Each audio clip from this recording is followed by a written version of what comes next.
ಇವತ್ತು greater Bengaluru bill ಅನ್ನ ಅಸೆಂಬ್ಲಿಯಲ್ಲಿ ಇವತ್ತು ಸಬ್ಜೆಕ್ಟ್ ಅನ್ನ ತಗೊಂಡು ಬಂದಿದ್ದೇನೆ. ನಾಡಪ್ರಭು ಕೆಂಪೇಗೌಡರು 4 ಕಡೆ ಗೋಪುರವನ್ನ ಇಟ್ಟು ಅವರು ಬೆಂಗಳೂರು ಯಾವ ದಿಕ್ಕಿನಲ್ಲಿ ಹೋಗ್ತದೆ ಅಂತೇಳಿ ಯಾವ ರೀತಿ ಅಂತ ಅವ್ರು ಯೋಚನೆ ಮಾಡಿರ್ಲಿಲ್ವೇನೋ.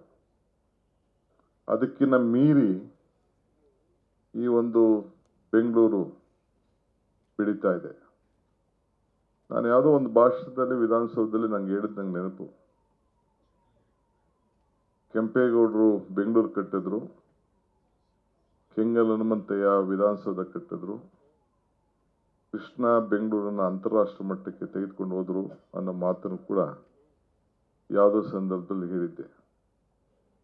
ಇವತ್ತು ಈ ಬೆಂಗಳೂರು ನಗರವನ್ನ, ಬೆಂಗಳೂರು ಅಭಿವೃದ್ಧಿ ಜವಾಬ್ದಾರಿಯನ್ನ, ಬೆಂಗಳೂರು ಅಭಿವೃದ್ಧಿಯ ಇಲಾಖೆಯನ್ನ ಬಹಳ ಜವಾಬ್ದಾರಿಯಾಗಿ ನಾನು ಏನಾರು ಒಂದು ಸಾಕ್ಷಿ ಗುಡ್ಡೆ ಬಿಟ್ಟು ಹೋಗ್ಬೇಕು ಅಂತ ಹೇಳಿ ಇದನ್ನ ತೆಗೆದುಕೊಂಡಿದ್ದೇನೆ.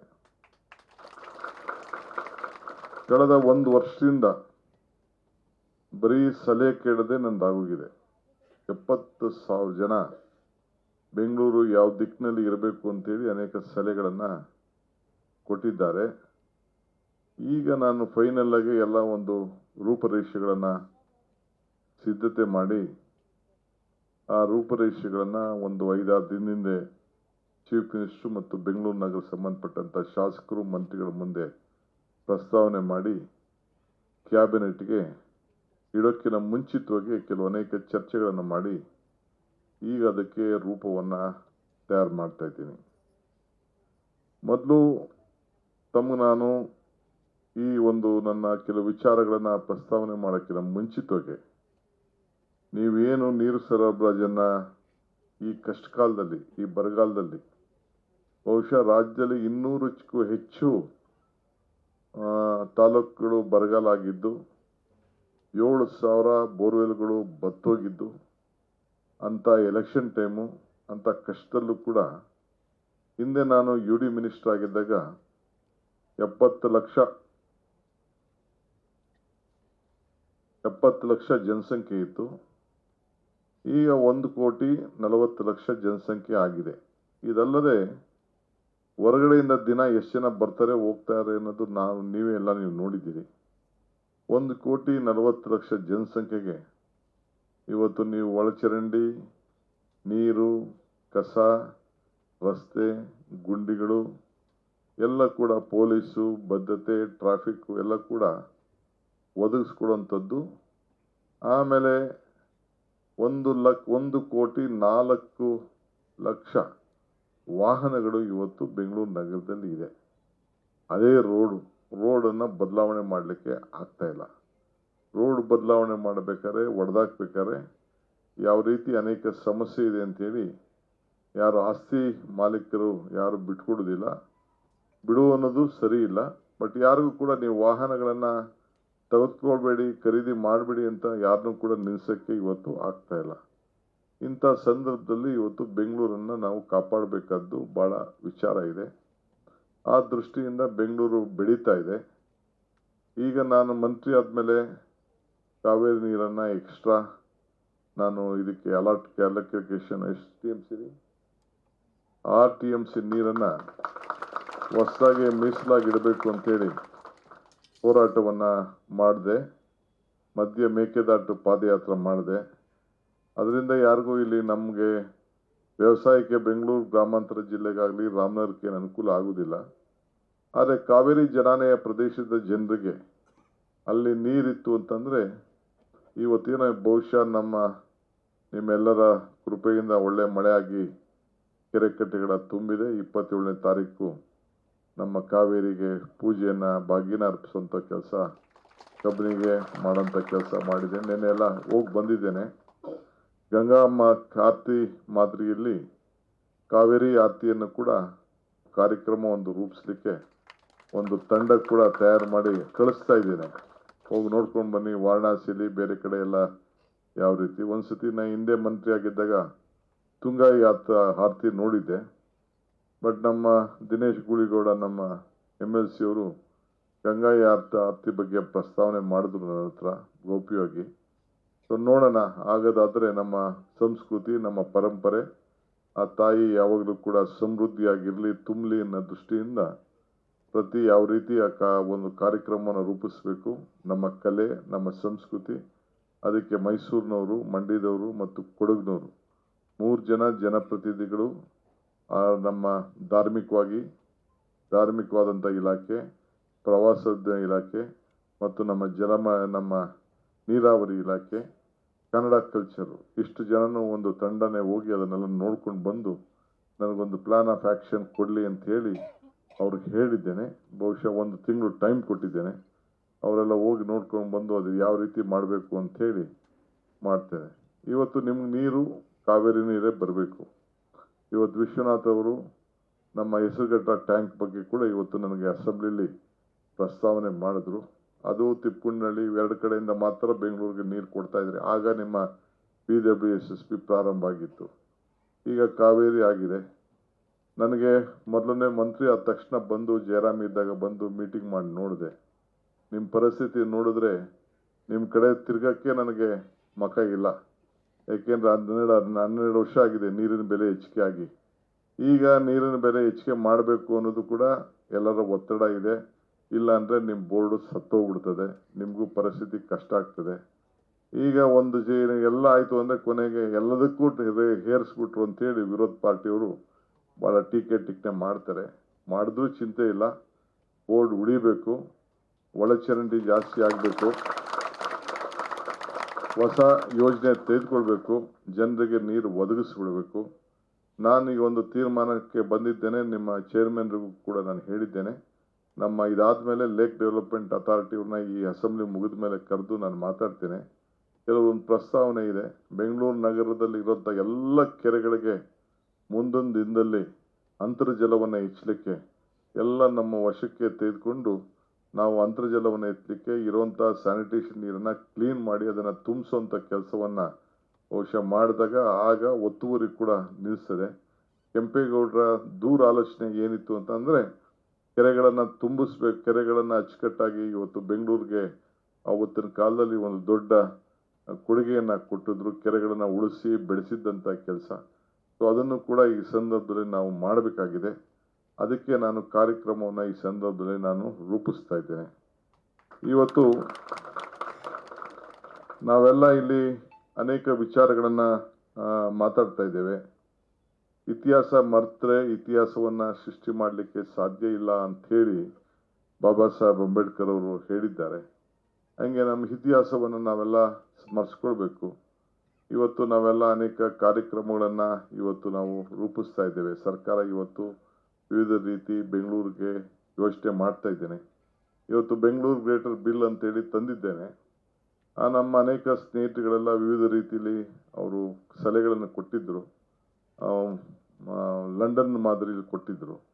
ಒಂದು ಕಮಿಟಿ ಇತ್ತು. ನಾನು ಅದಕ್ಕೆ ಒಪ್ಪಕ್ಕೆ ಹೋಗಲಿಲ್ಲ. ಯಾಕೆಂದ್ರೆ ನಮ್ಮ ಶಾಸಕರುಗಳನ್ನ ಮಂತ್ರಿಗಳನ್ನ ಕೇಳಿದೆ.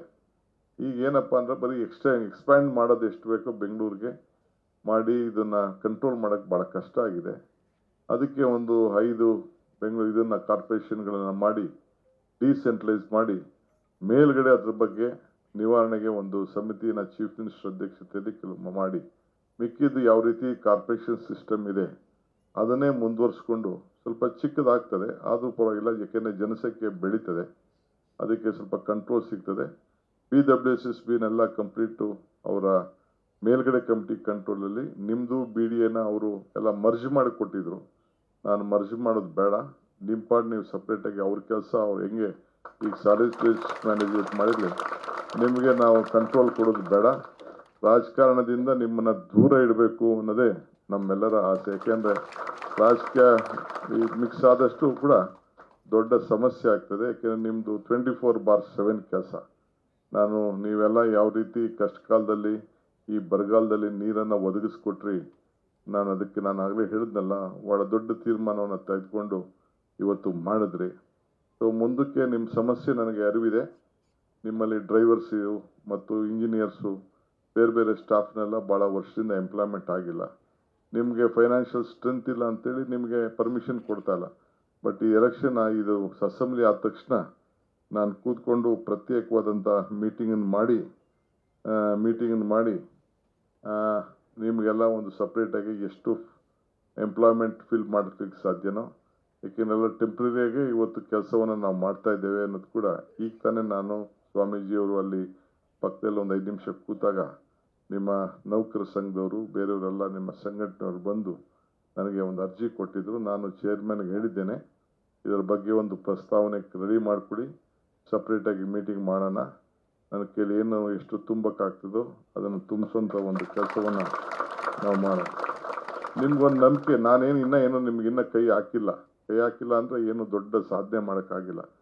ಬಟ್ ಬೆಂಗಳೂರಿಗೆ ಶೇಪ್ ಕೊಡಲಿಕ್ಕೆ ಈ ಕಸ ವಿಚಾರದಲ್ಲಿ, ಬೇರೆ ಬೇರೆ ಟ್ರಾಫಿಕ್ ವಿಚಾರದಲ್ಲಿ ಒಂದು ಟನಲ್ ತೆಗೆದುಕೊಳ್ಬೇಕು.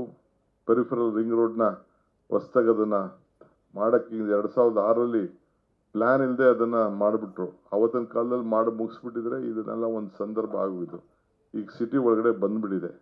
ಅದಕ್ಕೆ ಮೊನ್ನೆ ತಾನೇ ನಾವು ಕೂತ್ಕೊಂಡು ಮಾತಾಡೋದು ಒಂದು 27-28 ಸಾವಿರ ಕೋಟಿ ರೂಪಾಯಿ ಆಗ್ತದೆ. ಸೊ ಅದಕ್ಕೆ ಫಸ್ಟ್ ಫೇಸು 150 ಅಡಿನ ಅಗಲನ ತೆಗೆದುಕೊಳ್ಳೋಣ. ಮುಖ್ಯಮಂತ್ರಿಗಳು ಕೂಡ ಅದಕ್ಕೆ ಒಂದು ಇದು ಸಾಲಾರು ತೆಗೆದುಕೊಂಡು ಒಂದು ಸಪ್ರೇಟ್ ಕಂಪ್ನಿ ಮಾಡಿ ಅದಕ್ಕೆ ರಸ್ತೆನ ಮಾಡಬೇಕು ಅಂತೇಳಿ ತೀರ್ಮಾನ ಮಾಡಿದ್ದೇವೆ. ಅದು ಕೂಡ ಸದ್ಯದಲ್ಲೇ ಆಗ್ತದೆ. ಅದಕ್ಕೆ ಬೆಂಗಳೂರು ಬಿಸ್ನೆಸ್ ಕಾರಿಡಾರ್ ಅಂತ ಹೇಳಿ ಅದಕ್ಕೊಂದು ಹೆಸರನ್ನು ಇಟ್ಟು, ಆ ರಸ್ತೆಗೆ ಒಂದು ಹೊಸ ಇಟ್ಟು, ಏನು ಬೆಂಗಳೂರು ಏನಿದೆ ಅದು ಇನ್ನು ಮುಂದಕ್ಕೆ ಏನು ಕೆಂಪೇಗೌಡ ಕಟ್ಟಿದಂಥ ಏನು ಒಂದು ಈ ಬೆಂಗಳೂರಿಗೆ ಯಲಹಂಕದಿಂದ ಆಚೆ, ಯಲಹಂಕದಲ್ಲಿ ಅಲ್ಲಿ ಅದು ಆ ರೋಡು ಮಧ್ಯ ಭಾಗ ಆಗಿ ಹೋಗ್ತದೆ. ಏರ್ಪೋರ್ಟ್ ಹೋಗೋರು ಕೂಡ ಇನ್ನು ದೊಡ್ಡ ರೀತಿಯಲ್ಲಿ ಬೆಳೀಲಿಕ್ಕೆ ಒಂದು ಅವಕಾಶ ಇದೆ. ನಿಮಗೆಲ್ಲ ನನ್ನ ಮೇಲೆ ಒಂದು ಅಪಾರವಾದಂಥ ವಿಶ್ವಾಸ, ನಂಬಿಕೆ ಇದೆ ಅನ್ನೋದು ಕೂಡ ನನಗೆ ಅರಿವಿದೆ. ಮರಕ್ಕೆ ಬೇರು ಮುಖ್ಯ, ಮರಕ್ಕೆ ಬೇರು ಎಷ್ಟು ಮುಖ್ಯನೋ ಮನುಷ್ಯನಿಗೆ ನಂಬಿಕೆ ಕೂಡ ಅಷ್ಟೇ ಮುಖ್ಯ. ಹಂಗೆ ನಿಮಗೆಲ್ಲ ನಾವೇನಾದ್ರು ಒಂದು ಸಾಧನೆ ಮಾಡ್ತೀವಿ, ಏನಾದ್ರು ಒಂದು ಬದಲಾವಣೆ ಮಾಡ್ತೀವಿ ಅಂತೇಳಿ ನಿಮಗೆಲ್ಲರೂ ಕೂಡ ನಂಬಿಕೆ ಅಂತ ಅರಿವಿದೆ. ಕಾವೇರಿ ವಿಚಾರದಲ್ಲೂ ಕೂಡ ನಾನೀಗಾಗಲೇ ನಮ್ಮ ಇಲಾಖೆಯ ಅಧಿಕಾರಿಗಳು, ನಮ್ಮ ಲೀಗಲ್ ಟೀಮ್ ಅವರೆಲ್ಲ ಭಾಳ ದೊಡ್ಡ ಪ್ರಸ್ತಾವನೆಯನ್ನು ಮಾಡಿದ್ದಾರೆ, ಅವ್ರಿಗೆ ಮಂದಟ್ಟು ಮಾಡಿದ್ದಾರೆ. ಬೇರೆಯವ್ರು ಯಾರು ಬೇಕಾದ್ರೂ ರಾಜಕಾರಣ ಮಾಡ್ತಾ ಇರಲಿ, ರಾಜಕೀಯ ಸ್ಟೇಟ್ಮೆಂಟ್ ಮಾಡ್ತಾ ಇರಲಿ, ಯಾರು ಬೇಕಾದ್ರೂ ಮಾಡ್ತಾ ಇರಲಿ. ನಾನು ನಡೆಯುವಾಗ, ಹೋರಾಟ ಮಾಡಿದಾಗ, ಮೇಕೆದಾಟು ಪಾದಯಾತ್ರೆ ಮಾಡುವಾಗ ಯಾರು ಬರಲಿಲ್ಲ, ಯಾರು ಬೆಂಬಲಕ್ಕೆ ಬರಲಿಲ್ಲ, ಯಾವ ಪಾರ್ಟಿಯವರು ಬರಲಿಲ್ಲ. ಬಟ್ ಜನ ಬೆಂಬಲ ಕೊಟ್ಟರು, ಮಾಧ್ಯಮ ಬೆಂಬಲ ಕೊಟ್ಟರು, ನೀವು ಬೆಂಬಲ ಕೊಟ್ರಿ. ಈ ರಾಜ್ಯದಲ್ಲಿ 136 ಸೀಟು ಬಂದು ಅಧಿಕಾರವನ್ನು ನಡೆಸಲಿಕ್ಕೆ ತಾವೆಲ್ಲ ಸೇರಿ ಒಂದು ಅವಕಾಶವನ್ನು ಮಾಡಿಕೊಟ್ಟಿದ್ದೀರಿ. ಅದು ನನಗೆ ಅರಿವಿದೆ. ನಮ್ಮ ಡ್ಯೂಟಿನ ನಾವು ಮಾಡಿಕೊಂಡು ಉಳಿಸ್ಕೊಂಡು ಬೆಳೆಸ್ಕೊಂಡು ಹೋಗ್ತೀವಿ. ಇವತ್ತು ಕೆಂಪೇಗೌಡ ಜಯಂತಿ ವಿಚಾರದಲ್ಲಿ ನೀವೆಲ್ಲ ನನ್ನನ್ನು ಕರೆದಿದ್ದೀರಿ. ಮೊನ್ನೆ ಕೆಂಪೇಗೌಡ ಜಯಂತಿ ಹಿಂದೆ ನಾವೇ ಪ್ರಾರಂಭ ಮಾಡಿದ್ದು ಇದನ್ನು ಮಾಡಬೇಕು ಅಂತ. ಈಗ ನಾನು ಬೆಂಗಳೂರು ನಗರದ ಮಂತ್ರಿ ಆದಮೇಲೆ ಮೊನ್ನೆ ಹೊಸ ತೀರ್ಮಾನವನ್ನು ಮಾಡಿದ್ದೇನೆ. ಎಲ್ಲ ತಾಲೂಕು ಕೂಡ 1 ಲಕ್ಷ ರೂಪಾಯಿ ಹಣವನ್ನು ಕೊಟ್ಟು ಅಲ್ಲಿ ಮಕ್ಕಳಿಗೆ ಕೆಂಪೇಗೌಡರ ಆಚಾರ ವಿಚಾರ ಏನಿದೆ ಅನ್ನೋದು ಪ್ರಚಾರ ಮಾಡಬೇಕು ಅನ್ನೋ ದೃಷ್ಟಿಯಿಂದ ಚರ್ಚಾ ಸ್ಪರ್ಧೆ ಮಾಡಬೇಕು ಅಂತೇಳಿ ಪ್ರತಿ ತಾಲೂಕಿಗೂ ಕೂಡ 1 ಲಕ್ಷ ಕೊಡುವಂಥದ್ದು, ಮತ್ತು ಪ್ರತಿ ತಾಲೂಕಿನಲ್ಲೂ ಕೂಡ ಈ ಆಚರಣೆಯನ್ನು ವಿಧಾನಸಭಾ ಕ್ಷೇತ್ರ ಮಟ್ಟದಲ್ಲಿ ಆಚರಣೆ ಮಾಡಲಿ ಅಂತೇಳಿ ಅದಕ್ಕೂ ಕೂಡ ಎಲ್ಲ ನಮ್ಮ ಕನ್ನಡ ಸಂಸ್ಕೃತಿ ಇಲಾಖೆಯಲ್ಲಿ 20,000 ರೂಪಾಯಿ ಇಟ್ಟಿದ್ರು. 20,000 ಬೇಡ, ನಾನು ಕಾರ್ಪೊರೇಷನ್ ವತಿಯಿಂದ 1 ಲಕ್ಷ ರೂಪಾಯಿ ಕೊಟ್ಬಿಟ್ಟು ಅವ್ರಿಗೆಲ್ಲ ಆಚರಣೆ ಮಾಡೋಂಥ ಒಂದು ಸಂದರ್ಭ ಆಗಲಿ ಅಂತೇಳಿ ಅದು ಕೂಡ ತೀರ್ಮಾನ ಮಾಡಿದ್ವಿ. ನಮ್ಮ ACS ಏನು ನಮ್ಮ ಇದ್ದಾರೆ, ಉಮಾಶಂಕರ್ ಇದ್ದಾರೆ, ಅವ್ರಿಗೆ ಈ ಜವಾಬ್ದಾರಿಯನ್ನು ಕೊಟ್ಟಿದ್ದೇನೆ. ಅವ್ರ ತಕ್ಷಣ ಎಲ್ಲ ಕಡೆ ಹಣ ಕೂಡ ಬಿಡುಗಡೆ ಮಾಡೋಂಥ ಕೆಲಸ ಮಾಡಿದ್ದಾರೆ. ಏಕೆಂದರೆ ಕೆಂಪೇಗೌಡ ದೂರದೃಷ್ಟಿನ ಒಂದು ಜಾತಿ ಮೇಲೆ ಕೆಂಪೇಗೌಡರನ್ನ ನೋಡಲಿಕ್ಕೆ ಸಾಧ್ಯ ಇಲ್ಲ, ಜಾತಿ ಮೇಲೆ ನಾನು ನೋಡ್ಲಿಕ್ಕೆ ಸಾಧ್ಯ ಇಲ್ಲ, ನೀವು ನೋಡಬಾರ್ದು. ಎಲ್ಲ ಸರ್ವ ಧರ್ಮಕ್ಕೆ ಎಲ್ಲರೂ ಕೂಡ ಈಗ ಬೆಂಗಳೂರಲ್ಲಿ ಇದ್ದೀವಿ, ಒಂದೇ ಜಾತಿ ಇದೆಯಾ, ಒಂದೇ ಧರ್ಮ ಇದೆಯಾ, ಒಂದೇ ಭಾಷೆ ಇದೆಯಾ? ಹಂಗೆ ಕೆಂಪೇಗೌಡರು ಇಲ್ಲಿರೋಂಥ ಬೆಂಗಳೂರು, ನನಗೆ 3 ದಿನದ ಹಿಂದೆ ನಾನು ದೇವನಹಳ್ಳಿಗೆ ಹೋಗಿದ್ದೆ. ಯಾರೋ ನನ್ನ ಸ್ನೇಹಿತರು ಒಬ್ಬರು ಬಾಂಬೆಯಿಂದ ಬಂದಿದ್ರು, ಒಬ್ಬರು ಚೆನ್ನೈಯಿಂದ ಬಂದಿದ್ದರು, ಒಂದು ದೊಡ್ಡ ವ್ಯಕ್ತಿಗಳು. ಅವರು ಇಲ್ಲಿ ನಮ್ಮ ಹವಾಗುಣ, ಆ ನೀರು, ಆ ಗಾಳಿ, ಆ ಪರಿಸರ ಇದನ್ನು ನೋಡ್ಬಿಟ್ಟು ಏನಿದು ಏರ್ ಕಂಡೀಷನ್ ಸಿಟಿ, ಇಲ್ಲೇ ಬಂದಿದ್ದು ಬಿಡೋಣ ಅಂಥೇಳಿ ಹೇಳ್ತಾಯಿದ್ರು. ಬೇರೆ ರಾಜ್ಯಕ್ಕೂ ಕಂಪೇರ್ ಮಾಡಿದ್ರೆ, ಮತ್ತೊಂದು ಮಾಡಿದ್ರೆ ನಮ್ಮಲ್ಲಿರೋಂಥ ಹವಾಮಾನ ಇದೆಯಲ್ಲ ಆ ರೀತಿ ಎಲ್ಲೂ ಕೂಡ ಇರ್ಲಿಕ್ಕೆ ಸಾಧ್ಯ ಇಲ್ಲ. ಹಂಗೆ ಕೆಂಪೇಗೌಡರು ಇದನ್ನು ಈ ಕಟ್ಟಬೇಕಾದ್ರೆ ಭಾಳ ದೊಡ್ಡ ಇತಿಹಾಸವನ್ನು ಇಟ್ಟಿದ್ದಾರೆ. ಅದನ್ನು ಉಳಿಸ್ಕೊಳ್ಳೋಣ, ಬೆಳೆಸ್ಕೊಳ್ಳೋಣ, ಹೋಗೋಣ. ಇವತ್ತು ನೀವು ನಮ್ಮ ನೌಕರರು ಏನಿದ್ದೀರಿ, ನೀವೆಲ್ಲ ನಮ್ಮ ಕುಟುಂಬದವ್ರು ಇದ್ದಂಗೆ. ಏನೇ ವಿಚಾರ ಇದ್ರು ಬನ್ನಿ, ನನ್ನ ಹತ್ರ ಬನ್ನಿ, ಕೂತ್ಕೊಳ್ಳಿ, ಮಾತಾಡಿ. ನನ್ನ ಕೈಲಿ ನಿಮ್ಮ ಇಲಾಖೆಗೆ ಯಾವುದೋ ಇಂಜಿನಿಯರ್ಸ್ ವಿಚಾರ ಸ್ವಾಮೀಜಿಯವ್ರ ಪ್ರಸ್ತಾವನೆ ಮಾಡ್ತಾಯಿದ್ರು. ನನ್ನ ಹತ್ರ ನೀವು ಯಾರೂ ಬಂದು ಹೇಳಲಿಲ್ಲ. ವಿಚಾರ ಇದ್ದರೆ ಕೂತ್ಕೊಂಡು ಏನು ಬೇಕೋ ಅದನ್ನು ಬಗೆಹರಿಸಿ ನಮ್ಮ ಕೈಲಿ ಏನು ಸಹಕಾರ ಕೊಡ್ಲಿಕ್ಕೆ ಸಾಧ್ಯನೋ ಆ ಕೆಲಸವನ್ನು ನಾನು ಮಾಡ್ತೇನೆ. ಗ್ಯಾರಂಟಿ ನ್ಯೂಸ್, ಸುದ್ದಿ ಖಚಿತ, ನ್ಯಾಯ ನಿಶ್ಚಿತ.